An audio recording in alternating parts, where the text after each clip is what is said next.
మైనార్టీల సంక్షేమం కోసం కేటాయించిన వేల కోట్ల రూపాయల నిధులు దారి మళ్లించి రాష్ట్ర ముస్లిం మైనార్టీలకు తీరని ద్రోహం చేసిన సీఎం జగన్మోహన్ రెడ్డికి వచ్చే ఎన్నికల్లో తగిన గుణపాఠం చెప్పాలని తెలుగుదేశం పార్టీ మైనార్టీ సెల్ రాష్ట్ర అధ్యక్షులు మౌలానా షేక్ ముస్తాక్ అన్నారు.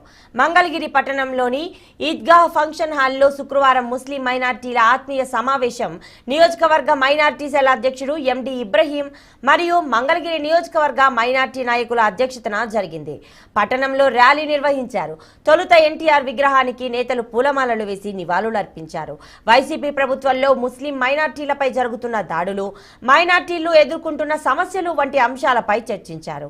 ఈ ఆత్మీయ సమావేశానికి మైనార్టీ సెల్ రాష్ట్ర అధ్యక్షుడు మౌలానా షేక్ ముస్తాక్, టీడీపీ జాతీయ అధికార ప్రతినిధి మహ్మద్ నజీర్ అహ్మద్, రాష్ట్ర ప్రధాన కార్యదర్శి ఎండి నజీర్, రాష్ట్ర అధికార ప్రతినిధులు నాగుల్ మీరా, సయ్యద్ రఫీ, విజయవాడ పశ్చిమ నియోజకవర్గ నాయకులు ఎంఎస్ బేగ్, హెచ్ఆర్డీ సభ్యులు SP Saheb, Guntur parliament minority cell అధ్యక్షులు అబ్దుల్ గనీ ముఖ్య అతిథులుగా హాజరయ్యారు.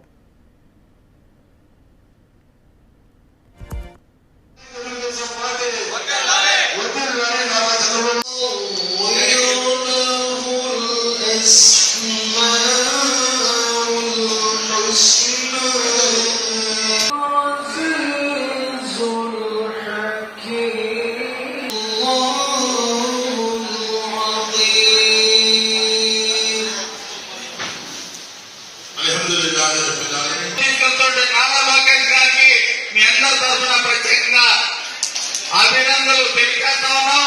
అదేవిధంగా సీనియర్ నాయకులు కందిరి భాష